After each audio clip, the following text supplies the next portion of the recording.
বাংলাদেশের যে নদীগুলো আছে এবং তার মধ্যে যে পানিগুলো প্রবাহিত হচ্ছে তার অধিকাংশ নদী এসছে উজান থেকে। আমি গঙ্গা নদীর একটা উদাহরণ দিচ্ছি। যে গঙ্গা নদীর পানি কার? এই গঙ্গা নদীর 10 ভাগ পানি এসছে হলো চীন থেকে, 60 ভাগ পানি এসছে নেপাল থেকে, আর বাংলাদেশে ঢোকার আগে আর বাকি 30 ভাগ পানি এসছে ভারত থেকে। কিন্তু ভারত এরকম ব্যবহার করছে যেন পুরো নদীটাই তার, সবটুক পানি তাদের। ভারতের 30 ভাগ পানি ভারত যদি নিয়ে যায় আমার কোনো আপত্তি নেই, কিন্তু চীন এবং নেপালের যে পানি 70 ভাগ পানি, সেটা নেওয়ার ভারতের কোনো অধিকার নেই। এবং ব্রহ্মপুত্র নদী আমরা যদি ধরি, এই ব্রহ্মপুত্র নদীর 40 ভাগ পানি এসছে চীন থেকে, 20 ভাগ পানি এসছে হলো ভুটান থেকে, আর বাকি 40 ভাগ পানি ভারতের। কিন্তু ভারত এমন ব্যবহার করছে যেন পুরো ব্রহ্মপুত্র নদীটাই ভারতের। কাজে ভারত যেটা করছে, আমরা 1971 সাল যদি ধরি, যখন বাংলাদেশের জন্ম হলো, তখন কিন্তু যে 54টা নদী ভারতে বাংলাদেশে এসছে তার কোনো একটা নদীতেও বাদ দেওয়া হয়নি। কিন্তু বর্তমানে আমরা যদি দেখি তাহলে দেখব যে ব্রহ্মপুত্র এবং মূল মেঘনা ছাড়া আর বাকি যে 54টা নদী, সেগুলো ভারত বাদ দিয়েছে। এখন ভারত, আমরা যদি গঙ্গা নদীর কথাই ধরি, গঙ্গা নদী ভারত প্রথম বাদ দিল ফারাক্কাতে। এখন তারপরে তারা করলো আন্তঃনদী সংযোগ প্রকল্প, যেখানে 30টা প্রকল্প আছে, 14টা হিমালয় অঞ্চলে আর 16টা দাক্ষিণাত্যে। তারপরে তারা যেটা করছে গঙ্গা জলপথ।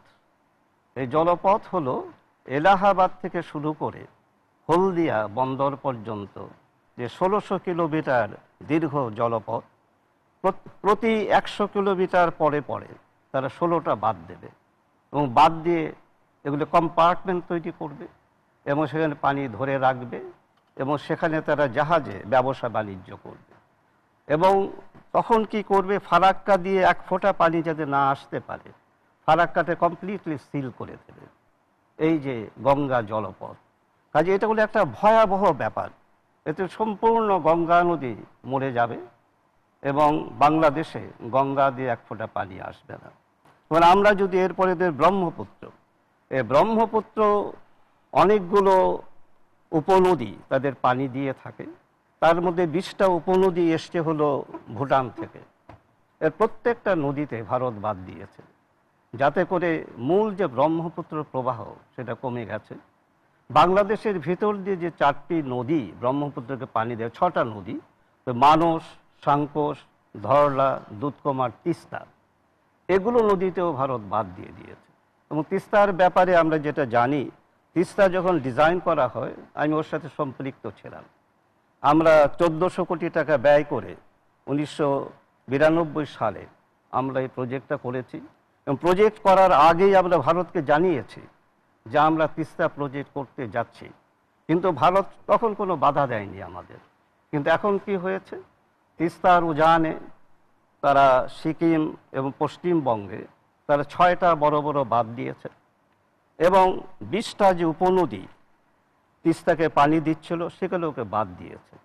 তারপর কি করেছে, তারা এই যে ভুটান থেকে আসা যে নদীগুলো এবং দুধকুমার, ধরলা, তিস্তা, এই পানিগুলো তারা নিয়ে গিয়েছে তিস্তা নদীতে, গজলডোবাতে তারা যে বাঁধটা দিয়েছে তার উজানে নিয়ে গিয়েছে এবং সেখান থেকে খাল কেটে তারা পানি নিয়ে গেছে মহানন্দা নদীতে এবং মহানন্দা নদীতে খাল কেটে তারা নিয়ে গেছে ফারাক্কার উজানে এবং সেই পানি তারা পাঠিয়ে দিচ্ছে দাক্ষিণাত্যে এবং ভারতের যে সুন্দরবন আছে সেখানে। কাজে আমাদের যে পানি, এটার 93, বর্ষাকালে 93 ভাগ পানি আসতো উজান থেকে এবং শীতকালে 99 ভাগ পানি এটা আসতো উজান থেকে।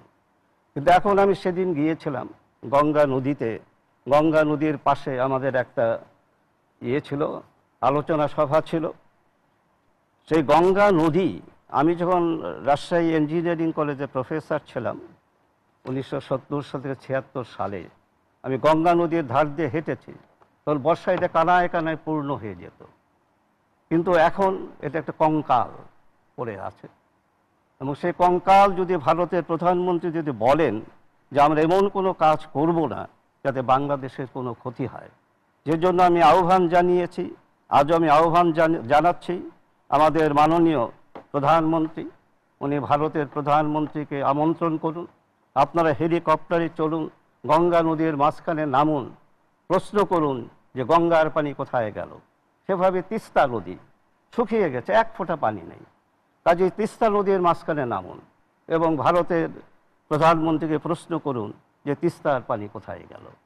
কাজে এই যে বাংলাদেশ আজকে সত্যিকারে বিপন্ন, একসময় সুজলা সুফলা শস্য শ্যামলা বাংলাদেশ আজকে পানির অভাবে অধিকাংশ নদী মরে গেছে।